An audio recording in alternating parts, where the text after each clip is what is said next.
बिस्मिल्लाहिर्रहमानिर्रहीम। अस्सलाम वालेकुम नादरीन, आप यूट्यूब चैनल देख रहे हैं। मैं इमरान खान हूँ। Nadreen, field marshal Asim Munir वो ईरान के अंदर सालसी कर रहे हैं, अमेरिका और ईरान के बीच में, और सारी की सारी कवरेज ले गया कर्नल असवंत वो यूनिवर्सिटी के अंदर गोली चला के। यानी जो सारा मामला डिस्कस होना चाहिए था फील्ड मार्शल का, उनकी सालसी का, यहाँ एक कर्नल साहब उठते हैं, वो गोली चलाते हैं और सारी की सारी कवरेज और सारी तवज्जो अपनी तरफ कर लेते हैं। इस मामले की कुछ मजीद चीज़ें मैं आपके सामने रखता हूँ। एक तो मुझे हैरत हो रही थी और तरस भी आ रहा था बेचारे टाउटों के ऊपर, इदारा खुद डिफेंड नहीं कर पा रहा। यानी आईएसपीआर ने इसके बारे में एक स्टेटमेंट जारी किया, वो खुद परेशान है, वो डिफेंड कर नहीं पा रहे। वो कह रहे हैं जी हमने तहवील में ले लिया है, अपने कस्टडी में ले लिया है, हम इस मामले की इंक्वायरी कर रहे हैं कि स्टूडेंट के ऊपर पिस्तौल क्यों निकाला, वहां पे गोली क्यों चलाई, हम इसकी तहकीकात कर रहे हैं। वो टाउट सारे मुंह उठा के कह रहे हैं नहीं जी वो तो बेकसूर है, उसने बहुत अच्छा काम किया, बड़ा शानदार काम किया। तो जो प्रोपेगेंडा है ना, उनकी चंद चीजें मैं आपके सामने रख देता हूं, फैसला आप खुद ही कर लीजिएगा। नंबर एक, जो हकायक हैं वो एज इट इज आपको बताता हूं। कर्नल साहब की अहलिया और एक प्रोफेसर, इन दोनों का एक तनाजा चल रहा था यूनिवर्सिटी में, और ये चंद दिन पहले से चल रहा था। ये मामला पुलिस स्टेशन तक भी गया, जिसमें मुबैना तौर पर कर्नल साहब की अहलिया ने दरखास्त दी थी, और वो जो प्रोफेसर साहब हैं उन्होंने उस पर अपॉलॉजी करके मामला खत्म कर दिया। ये मामला रफा दफा हो गया था। तुलबा का एहतजाज चल रहा था यूनिवर्सिटी में, वो दीगर इशूज भी साथ में थे, और खातून की जानिब से इस मरतबा बदरिया फैमिली कर्नल साहब को, यानी उनके शौहर को और पुलिस को बुलवाया गया। कर्नल साहब जनाब पिस्तौल लेकर पहुंच गए यूनिफॉर्म के अंदर, यूनिवर्सिटी के अंदर। हालांकि ये बिल्कुल मुनासिब नहीं था कि वो इस अंदाज में हथियार लेकर मुसल्ला होकर यूनिवर्सिटी के अंदर आ जाते और इतने हसास मामले में आकर मैन हैंडलिंग करते। वो ये कर नहीं सकते थे। बहरहाल वो पहुंचे, वो पहले से ही बहुत गुस्से में थे, क्योंकि माजी में वो ये जानते थे कि एक तनाजा उनकी अहलिया का एक दूसरे प्रोफेसर के साथ चल रहा है। तो मैंने इसको एक एक फ्रेम करके पूरी फुटेज को देखा। एक एक फ्रेम करके जब आप देखते हैं तो आपको नजर आता है कि किसी ने भी पहल नहीं की। सबसे पहले कर्नल साहब बहुत गुस्से में थे, वो तेजी से आते हैं और एक नौजवान जो सफेद कपड़ों में खड़ा है उसको अपने दाएं हाथ में पकड़ी हुई छड़ी के साथ कर्नल साहब मारते हैं जोर से। अच्छा, इस पे नौजवानों ने कर्नल साहब को आवाजें लगाई कि भी ये क्या कर रहे हैं आप, आपको किसने हक दिया है। तो इस पे कर्नल साहब क्या करते हैं कि अपनी छड़ी को उल्टे हाथ में ले जाते हैं और अपने सीधे हाथ में अपना पिस्तौल पकड़ लेते हैं, और पिस्तौल पकड़ने के बाद वो एक लाल कपड़ों में मलबूस नौजवान को पिस्तौल से उसके सीने पर रख के उसको पॉइंट करते हैं, उसको पिस्तौल से धकेलते हैं। ये देखकर नौजवान डरने की बजाय मजीद वहां पे इकट्ठे हो जाते हैं। वहां पे एक बास्केट वाला नौजवान वो कर्नल को वार्न करता है कि ये पिस्तौल हमें मत दिखाइए, इस पिस्तौल को आप वापस अंदर रखिए, ये आप गलत कर रहे हैं हमारी यूनिवर्सिटी के अंदर, आप पिस्तौल निकाल रहे हैं यूनिफॉर्म के अंदर। तो कर्नल साहब बजाय इसके कि वो पिस्तौल वापस रखते, अपने उल्टे हाथ में पकड़ी हुई छड़ी से उस नौजवान के ऊपर भी अटैक कर देते हैं और उसके सर के ऊपर मारते हैं। इतने में जितने बाकी नौजवान है वो सारे फिर कर्नल साहब के ऊपर अटैक कर देते हैं। कोई 3-4 सेकंड तक कर्नल साहब को कोई इधर से मार रहा है, कोई इधर से मार रहा है, कोई इधर से खींच रहा है। तो 4-5 सेकंड में कर्नल साहब के हालात तब्दील हो जाते हैं। अब पिस्तौल जो है उसके अंदर गोली चेंबर में नहीं है, अभी तक पिस्तौल में चेंबर में गोली नहीं है, कर्नल साहब ने उसको लोड नहीं किया। इतने में वहां मौजूद पुलिस वाले कर्नल साहब को 5-6-7 सेकंड के अंदर अंदर ही वो रेस्क्यू कर लेते हैं। कर्नल साहब को और नौजवानों को अलग कर देते हैं। कर्नल साहब को जैसे ही खुली जगह मिलती है तो पुलिस वाले उनको घेर लेते हैं, उनको साइड पे कर लेते हैं। वहां कर्नल साहब फौरी तौर पे अपने पिस्तौल को लोड करते हैं और गुस्से में एक नौजवान के पीछे लपकते हैं पिस्टल को पॉइंट करते हुए। वो नौजवान उस तरफ को जाता है, कर्नल उसके पीछे लपकते हैं और उसको पॉइंट करते हैं। खुशकिस्मती से गोली नहीं चलती। जब गोली नहीं चलती और कर्नल साहब की अहलिया उन्हें कपड़ों से पकड़ के खींच रही होती हैं कि आप ऐसा मत करें, आप ऐसा मत करें, वो कर्नल को मना कर रही थी। तो उस वक्त कर्नल साहब हवाई फायरिंग करते हैं 2 मरतबा और नौजवानों की तरफ पिस्टल पॉइंट भी करते हैं। ये है वो पूरा वकूआ जो मैंने आपको बताया। अच्छा, इसमें एक बात और अपने ज़हन में आप रखें कि अगर ये हरासगी वाला मामला था भी तो वहां पे उस वक्त मौके पर पुलिस मौजूद थी। कर्नल साहब पुलिस से बात कर सकते थे, ना कि डायरेक्टली नौजवानों को मिस हैंडल करते या मैन हैंडल करते। यानी पहला जो डंडा है वो कर्नल साहब ने मारा, दूसरा डंडा भी कर्नल साहब ने मारा, उसके बाद पिस्तौल एक नौजवान के सीने पर भी कर्नल साहब ने लगाया, और उसके बाद फिर नौजवानों ने रद्द-ए-अमल दिया। 3 वायलेशंस कर्नल साहब ने किए। उससे पहले कर्नल साहब को हाथ किसी ने नहीं लगाया। नौजवानों ने चपेड़े तब मारी, एक मरतबा एक नौजवान के सीने के ऊपर उन्होंने पिस्टल रखा और 2 नौजवानों के ऊपर उन्होंने डंडे के साथ अटैक किया। जब ये 3 मरतबा कर्नल ने किया तो फिर नौजवानों ने आगे से चपेड़े मारी या उनका गिरेबान पे उनके हाथ डाला, और फिर कर्नल साहब ने बजाय इसके कि कर्नल साहब पुलिस से मदद लेते, इंतजामिया से बात करते, उन्होंने पिस्तौल लोड किया और वहीं पे फैसला सुना दिया। पहले उन्होंने सीधी गोली चलाने की कोशिश की, खुशकिस्मती से नहीं चली, तो फिर उन्होंने 2 मरतबा हवाई फायरिंग करके लोगों को मुंतशिर करना चाहा। नौजवान वहां से भागे नहीं और कर्नल साहब को अपनी गलती का एहसास हो गया। वो उनके चेहरे पे नजर आ रहा है कि ये नौजवान तो नहीं भाग रहे, अब क्या करूं मैं। तो पुलिस वालों ने वहां पे कर्नल साहब को अपनी हिसार में लिया और उन्हें लेकर साइड पे चले गए।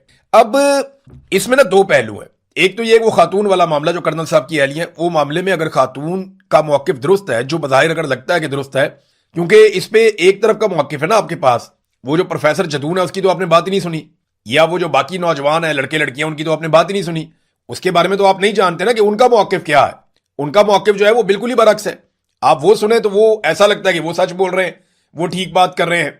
लेकिन अगर आप यहां पे कर्नल साहब की एहलिया की बात सुने या बाकी लोगों की सुने तो आपको लगता है ये सच बोल रहे हैं। तो वो एक तनाजा है जो पुलिस हल कर सकती है, इंतजामिया हल कर सकती है, या अदालत में हल हो सकता है। इन दोनों वाकयात को ना आपको अलग अलग करना पड़ेगा, क्योंकि कर्नल आम आदमी नहीं है। देखिए मेरे जैसा बंदा होता ना शायद इससे ज्यादा रिएक्ट कर देता, क्योंकि मैं ट्रेंड ऑफिसर हूं ही नहीं, मैंने कहीं से तरबियत ही नहीं ली हुई, मैंने यूनिफॉर्म भी नहीं पहना हुआ, मेरे पास सरकारी पिस्तौल भी नहीं है। बात को समझ रहे हैं आप? एक आदमी ट्रेंड फोर्सेस का आदमी है और सीनियर ऑफिसर है, उसके पास सरकारी असला है, उसके पास अपना यूनिफॉर्म है, उसका एक तकद्दुस है, और वहां पे पुलिस वाले मौजूद हैं जिनकी वो रिस्पॉन्सिबिलिटी है लॉ एंड ऑर्डर की। तो वो आदमी कानून अपने हाथ में नहीं ले सकता। और अगर आप माहौल को गौर से देखें तो ऐसा कुछ नहीं था कि खुदा ना खास्ता कर्नल साहब की एहलिया को लोग मार रहे थे। अगर तो कहीं पे एक भी फुटेज ऐसी मिल जाती ना हमें, या कोई ऐसी शिकायत मिल जाती कि नौजवानों ने कर्नल साहब की एहलिया को पत्थर मारना शुरू कर दिया, या उन पर अटैक कर दिया, या उनके साथ खींचातानी शुरू कर दी, तो कर्नल साहब कुछ लेवल तक शायद जस्टिफाई हो जाते। लेकिन कर्नल साहब आए गुस्से में और उन्होंने गुस्से में आकर अटैक किया। अब ये गुस्सा किस बात का है? देखिए गुस्सा इस बात का है कि मैंने यूनिफॉर्म पहना हुआ, मैं बहुत ताकतवर हूं, मेरा इदारा सबसे ज्यादा ताकतवर है, हमारे आगे कौन बोल सकता है। ये है गुस्सा असल में। ब्लडी सिविलियंस की क्या जरूरत है कि वो हमारे सामने बात करें? वो 2% के नौजवान है, कीड़े मकोड़े, इनकी क्या औकात है? ये एक्चुअली एक माइंड सेट है और कोई बात नहीं है। ये कर्नल साहब का माइंड सेट था जो वो गुस्से के अंदर आए। अब नौजवान पीछे नहीं उठे तो कर्नल साहब को अपनी गलती का एहसास हो गया। आप पूरी फुटेज निकाल के 10 दफा देखें, ये छोटा टोटा ना देखें, पूरी फुटेज निकाल के देखें, 10 मरतबा देखें, आपको पता चलेगा कर्नल साहब ने ही पहले 3 मरतबा उकसाया लड़ाई पे। 1 मरतबा डंडा मारा, फिर पिस्तौल सीने पे मारा, उसके बाद दोबारा डंडा मारा, और उसके बाद कर्नल साहब के ऊपर अटैक हो गया। फिर कर्नल साहब ने जो है वो बजाय, जब पुलिस ने कर्नल साहब को रेस्क्यू करके साइड पे कर लिया, तो कर्नल साहब बजाय साइड पे होने के उनकी गैरत ने गवारा नहीं किया, उन्होंने फौरन पिस्तौल लोड किया। और इस बीच में कर्नल साहब की एहलिया को किसी ने उंगली तक नहीं लगाई, किसी ने टच भी नहीं किया। हां, अब अगर वो मामला जो है इसमें अगर कर्नल साहब की एहलिया ठीक है तो दूसरे आदमी को सजा मिलनी चाहिए, बिल्कुल मिलनी चाहिए। किसी भी खातून को हरासा करने का किसी को भी पूरे पाकिस्तान के अंदर क्या पूरी दुनिया के अंदर कोई हक नहीं पहुंचता कि कोई भी किसी खातून को हरासा करे। लेकिन यह मामला जो है, ये दोनों तरफ का मौकिफ सुनने के बाद आप फैसला करेंगे, एक तरफ का मौकिफ सुनकर आप फैसला नहीं कर सकते। अब नाजरीन एक और चीज मैं आपको बताता हूं, टाउट्स जो है ना वो बयानियां पहले से ही बनाना शुरू हो गए हैं, तो इस केस में अब इंसाफ होता हुआ दिखाई नहीं दे रहा। यानी कर्नल की एहलिया के कहने के ऊपर 25 के करीब तलबा पे भी मुकदमा दर्ज हो गया। कर्नल के ऊपर तो मुकदमा पता नहीं कहां है, मैंने तो नहीं देखा अभी तक। तो 25 के करीब, हालांकि उसने आके पब्लिक प्लेस के ऊपर एक यूनिवर्सिटी के अंदर मुसल्ला होकर गोली चलाई है, उसके ऊपर FIR कहां है मैंने नहीं देखी। और दूसरा जो है वो जो असफंद यार साहब की एहलियां हैं कर्नल साहब की, उन्होंने प्रोफेसर जदून समेत 25 से ज्यादा तलबा और तालिबात पर मुकदमा भी दर्ज कर दिया। एक तरफ मुकदमा दर्ज हो जाता है, मुबैना तौर पे गिरफ्तारियां भी हो रही हैं। और जो टाउट्स मिलिट्री एस्टेब्लिशमेंट के लिए काम करते हैं, मैं आपको फिर बता रहा हूं, जो मिलिट्री एस्टेब्लिशमेंट के लिए हमारे सहाफी या टाउट्स जो लोग काम करते हैं, वो इस केस में बहुत ज्यादा फेवर कर रहे हैं कर्नल को और बहुत ज्यादा मुखालफत कर रहे हैं दूसरी पार्टी की। तो ऐसा लगता है कि मिलिट्री एस्टेब्लिशमेंट ये चाहती है कि कर्नल साहब को बचाया जाए। इंक्वायरी से पहले ही उन्होंने अपनी इंटेंट शो कर दी है कि कर्नल को इसमें बचाया जाएगा, और फंसाया किसको जाएगा? तुलबा को या दूसरी पार्टी को। तो ये एक पहले से अपनी इंटेंट शो कर दी अपने लोगों के जरिए से, जैसा कि हर फैसला सुनाने से पहले इंटेंट बता देते हैं कि जनाब इस फैसले पे अमल दरामद नहीं होगा, जनाब मखसूस नशिस्तें छीन ली जाएंगी, जनाब इमरान खान को कहते तन्हाई में डाल दिया जाएगा, जनाब अस्पताल में शिफ्ट, जैसे हर चीज पहले बता देते हैं। इस केस में भी उन्होंने अपने टाउटों के जरिए से पहले ही बता दिया। अब पाकिस्तान तहरीक इंसाफ के लोग हैं या सोशल मीडिया के ऊपर आम पाकिस्तानी है, वो बड़े खुश हैं, इमरान खान साहब के गिरबान पे हाथ डाला था तो कर्नल के गिरबान पे भी हाथ पड़ गया। ठीक है, 2 तस्वीरें हैं, वो एक जैसी लगती हैं देखने में, लोग कहते हैं टिट फॉर टैट है, यानी जैसी करनी वैसी भरनी। लेकिन मेरे ख्याल में एक बहुत बड़ी ज्यादती है। दोनों लोगों में जमीन आसमान का फर्क है, और दोनों तरफ के लोगों में भी जमीन आसमान का फर्क है। एक तरफ हाथ डालने वाले तालिब इल्म है, उन्होंने चंद सेकंड के लिए हाथ डाला, और एक तरफ लॉ इन्फोर्समेंट एजेंसी है जिनको ये हक नहीं है और उन्होंने अभी तक हाथ डाला हुआ है, गिरबान अभी तक छोड़ा नहीं है। एक तरफ मुल्क का सबसे बड़ा लीडर है, अवामी लीडर, कौमी लीडर, करोड़ों लोग उसके चाहने वाले हैं। एक तरफ एक सरकारी मुलाजिम है जिसको उसके खानदान के अलावा या आसपास के चंद दोस्तों के अलावा कोई भी नहीं जानता, उसकी कोई पहचान नहीं है। फिर एक तरफ मुल्क और कौम के लिए एक आदमी सजा काट रहा है। वो लड़ा मुल्क और कौम के लिए, उसके गिरेबान पे हाथ डाला गया तो वो मुल्क और कौम के लिए लड़ रहा था। एक तरफ ये सरकारी ऑफिसर सिर्फ अपनी अहलिया के लिए लड़ रहा था, एक तरफ जो लड़ने वाला है वो गैर मुसल्ला था, उस कौमी लीडर के पास हथियार नहीं था। दूसरी तरफ जो लड़ने वाला है वो मुसल्ला था, उसके हाथ में हथियार था। फिर एक तरफ वो बेगुनाह शख्स अभी तक सजा काट रहा है जेल में, जबकि दूसरी तरफ जो शख्स है उसकी बेगुनाही के लिए अभी से मुहिम शुरू कर दी गई है। जनाब वो तो बेगुनाह है, उसे तो सजा हो ही नहीं सकती। फिर एक तरफ वो शख्स है जो बहुत बड़ा लीडर है, वो ताकत के खिलाफ खड़ा था, और दूसरी तरफ वो शख्स है जो ताकत के बलबूते पे खड़ा था कि मेरी यूनिफॉर्म है, मैं बहुत ताकतवर हूं, मेरे हाथ में हथियार है, मेरा इदारा सबसे बड़ा और ताकतवर है, तो हमें कोई रोक ही नहीं सकता, हम तो बहुत ताकतवर है। तो ये इमरान खान में और इसमें तकाबली जायजा जमीन आसमान का फर्क है, इन दोनों के अंदर बनता ही नहीं है। मवाजना होता है दो एक जैसी चीजों के बीच में। आप एप्पल्स को एप्पल्स के साथ आप कंपेयर कर सकते हैं, ऑरेंजेस के साथ आप कंपेयर नहीं कर सकते, यानी इनमें जमीन आसमान का फर्क है, ये एक जैसे हो ही नहीं सकते, मुमकिन ही नहीं है, ये भी ज्यादती है। अब नाजरीन, जो पूरा का पूरा सिस्टम है ना इन तलबा के ऊपर दबाव डाल रहा है। मेरी इंफॉर्मेशन के मुताबिक बहुत सारे सहाफियों ने बेचारे वो रब्ता करके कह रहे हैं कि इमरान भी पाकिस्तान से तो हम रिपोर्ट कर नहीं सकते, यूनिवर्सिटी के ऊपर भी दबाव है बहुत ज्यादा। अब पूरे सिस्टम को हरास किया जा रहा है कि किसी तरह भी इस मामले का नतीजा वो निकलना चाहिए जो मिलिट्री एस्टेब्लिशमेंट चाह रही है। पूरा सिस्टम तलबा और उनके घर वालों को और यूनिवर्सिटी वालों को हरासा करने पर तुला हुआ है। और याद रखिएगा, ये जो कुछ भी हुआ ना, आप सोशल मीडिया पे देख लें, अवाम के अंदर देख लें जज्बात, तो लोगों में कितनी नफरत है। और ये नफरत लोगों ने नहीं फैलाई, ये नफरत पाकिस्तान की मिलिट्री एस्टेब्लिशमेंट ने फैलाई है। आपकी अपनी फैलाई हुई नफरत जो है वो अब आपके सामने आ रही है। जिस तरह आपने लोगों को मारा तो लोग अब रद्द-ए-अमल उसी तरह देते हैं। मुझे याद है अच्छी तरह कि इससे पहले भी ऐसे वाकयात हुए हैं। वो लोग कहते हैं ना कि जनाब फौज के अंदर एहतसाब का बड़ा अच्छा सिस्टम है और फौज के अंदर बड़ा अच्छा एहतसाब होता है। तो देखिए, अगर फौज के अंदर अच्छा एहतसाब होता ना तो हमूदुर्रहमान कमीशन की रिपोर्ट के ऊपर एहतसाब हो जाता। आधा मुल्क टूट गया, उसके ऊपर आज तक एहतसाब नहीं हुआ। मार्शल लॉ 4 मरतबा पाकिस्तान में लगाए गए, बार बार पाकिस्तान का आइन तोड़ा गया, एक मरतबा भी फौज के अंदर एहतसाब नहीं हुआ। कारगिल में सैकड़ों जानें हमने गंवा दी, किसकी गलती से गंवाई, कौन इसके लिए रिस्पॉन्सिबल था, आज तक इसका एहतसाब नहीं हुआ।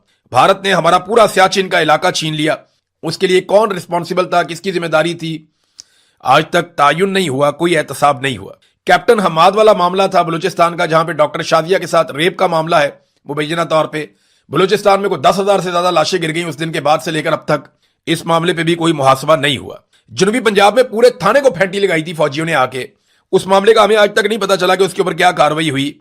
और भी बेशुमार ऐसी एग्जाम्पल्स हैं। अभी भारत के अंदर एक पुलिस वाले ने बंदूक सीधी की थी सिर्फ नौजवानों के ऊपर, गोली नहीं चलाई, सिर्फ उसने बंदूक सीधी की थी नौजवानों के ऊपर, और उस पुलिस वाले को सजा मिल रही है, उस पुलिस वाले के खिलाफ कार्रवाई हो रही है कि तुम्हारी जुर्रत कैसी हुई कि तुमने नौजवानों की तरफ बंदूक की। हालांकि पुलिस वाले की ड्यूटी थी मॉब को कंट्रोल करने की, लेकिन उसने ये कमजोर हरकत की। अब ये जो कर्नल साहब है, इनकी तो वहां ड्यूटी भी नहीं है, ये उनका काम भी नहीं है। और अगर ये अपनी अहलिया को प्रोटेक्ट कर रहे थे, उनकी हिफाजत कर रहे थे, तो इनकी अहलिया पे आप पूरी वीडियो के अंदर देख लें, कोई ऐसे अटैक नहीं कर रहा था, अग्रेशन कर्नल साहब की तरफ से थी। नौजवान बार बार मना कर रहे थे, कर्नल साहब डंडे पे डंडा मारते जा रहे थे, सीने पे पिस्तौलें मारते जा रहे थे। फिर आखिर उनकी बस हो गई, उन्होंने कहा यार ये क्या बदतमीजी, ये बंदा चढ़ता ही जा रहा है, फिर उन्होंने आगे से मारना शुरू कर दिया। तो अपनी इज्जत जो है वो अपने हाथ के अंदर होती है। ये पैगाम है हर इदारे के लिए और हर ऑफिसर के लिए कि उन्हें इस बात को समझना पड़ेगा। अब नाजरीन, एक चीज और है इसमें, आज मंगल का दिन है, क्योंकि ये अब आज की खबर है, इसकी तरफ आ जाते हैं। आज मंगल का दिन है और इमरान खान साहब की मुलाकात का दिन है, तो ये बड़ा इंपॉर्टेंट दिन है। मुलाकात करवाते हैं या नहीं करवाते, क्योंकि सुप्रीम कोर्ट ऑफ पाकिस्तान के ऑर्डर में 3 बड़ी चीजें थी। नंबर 1, अल शिफा अस्पताल में मुंतकिल किया जाए और वहां पे मेडिकल बोर्ड बनाया जाए। नंबर 1 ये था, वो नहीं हुआ। पहली तौहीन अदालत हो गई, अदालत का एक हुक्म नहीं माना गया। दूसरा हुक्म था बच्चों से हफ्ते में 2 मरतबा टेलीफोन पे बात करवाई जाए।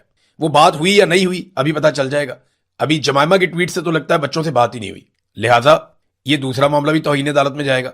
तीसरा मामला यह था कि इमरान खान साहब की मुलाकात उनकी फैमिली से करवाई जाए, और जो हफ्ते में एक दिन मुकर्रर है यह मुलाकात जरूर करवाई जाए। सुप्रीम कोर्ट ऑफ पाकिस्तान का ऑर्डर है, किसी और का नहीं है।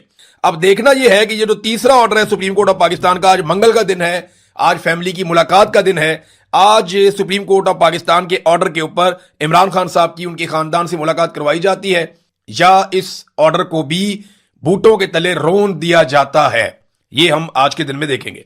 एक और चीज है बड़ी अजीब सी, मोहसिन नकवी को फरीक ना बनाकर पाकिस्तान तहरीक इंसाफ ने अजीबोगरीब काम किया। यानी जहां मेरे जैसे एक आम आदमी को समझ नहीं आ रही कि यार इसको फरीक क्यों नहीं बनाया, ये रिस्पॉन्सिबल है, आईजी भी इसके अंडर है, कमिश्नर भी इसके अंडर है, इस्लामाबाद का निजाम ये कंट्रोल करता है, अस्पताल भी इस्लामाबाद के अंदर है, ये आदमी फरीक क्यों नहीं बना, इसको पाकिस्तान तहरीक इंसाफ ने सारे मामले से बाहर क्यों रख दिया। वजारत दाखिला को इन्वॉल्व किया कि सेक्रेटरी दाखिला इन्वॉल्व है, लेकिन वजीर दाखिला इन्वॉल्व नहीं, ये कैसे हो सकता है, इसको बाहर क्यों रखा। अब जिस तरह मुझे समझ नहीं आ रही ना, ऐसे ही हुकूमत को भी समझ नहीं आ रही। हुकूमत ने उंगलियां उठाना शुरू कर दी, हुकूमती वज़रा कह रहे हैं जी मोहसिन नकवी को क्यों नहीं डाला। नून लीग के जो सहाफी है वो ये कह रहे हैं कि मोहसिन नकवी को भी डालना चाहिए। इसकी दो वजूहत है। एक तो वो ये जानते हैं कि मोहसिन नकवी जिस केस में भी उनके साथ फरीक बनेगा उस केस में वो बच जाएंगे, क्योंकि मोहसिन नकवी जो है उसकी बड़ी अजीजदारी है आसिम मुनीर साहब के साथ। तो इस बुनियाद पे मोहसिन नकवी को तो कुछ हो नहीं सकता जब तक आसिम मुनीर साहब मौजूद हैं। लिहाजा जो भी मोहसिन नकवी के साथ किसी मुकदमे में जाएगा वो बच जाएगा। मोहसिन नकवी अगर साथ होगा तो तौहीन अदालत नहीं लगेगी, अगर वो साथ नहीं होगा तो तौहीन अदालत लग जाएगी। इस बात का खतरा भी है फेडरल गवर्नमेंट को। अब वो इस वजह से बड़े परेशान है। पीएमएलएन कहती है जी मोहसिन नकवी को साथ डाले। दूसरा वो ये भी सोचते हैं कि ये खिचड़ी तो नहीं पक रही कि ये मोहसिन नकवी के साथ मिलकर पीटीआई वाले कोई खिचड़ी पका रहे हो। अगर पका भी रहे हैं ना तो मैं आपको एक बात बताऊं, मोहसिन नकवी आपको वहां रख के मारेगा जहां आपको पानी भी नहीं मिलेगा। ये मैं आपको इसलिए कह रहा हूं कि चौधरी बरादरान के साथ, इस चौधरी खानदान के साथ जो मोहसिन नकवी का ताल्लुक है ना, जो इसने उनके साथ कर दी है ना, किसी का भी सका नहीं हो सकता। आप ये देखिएगा मुस्तकबिल में तमाशा जो होगा, ये उनको नहीं बख्शा तो ये किसी और को क्या देगा। चौधरी खानदान को उनको बख्शा नहीं तो किसी और को क्या देगा। बहरहाल आप देखते जाए होता क्या है। लेकिन पाकिस्तान तहरीक इंसाफ ने बहुत ही अजीबोगरीब काम कर दिया। अच्छा, फजलुर रहमान साहब के साथ जाकर मिले। फजलुर रहमान साहब के साथ मुलाकात के बाद इन्होंने पार्लियामेंट के अंदर एक इत्तेहाद बना लिया है, पार्लियामेंट से बाहर इत्तेहाद बनाने की बात कर रहे हैं। 27 सितंबर को अब एहतजाज तो करना पड़ेगा। इमरान खान साहब ने अपने तर्ज अमल से यह मामला तो क्लियर कर दिया, और एक बात बड़ी क्लैरिटी के साथ बहुत सारे जर्नलिस्ट सोर्सेज से बता रहे हैं कि इमरान खान का यह कहना है कि मुझे चाहे ये जेल में रखें, चाहे मुझे अस्पताल में शिफ्ट करें, 27 तारीख वापस नहीं होगी, अब उसके ऊपर तुमने एहतजाज करना है। लेट्स सी, चीजों पर नजर रखते हैं, आपके साथ शेयर करेंगे। अब तक के लिए इतने, अपना ख्याल रखिएगा, अपने चैनल का भी। अल्लाह हाफिज।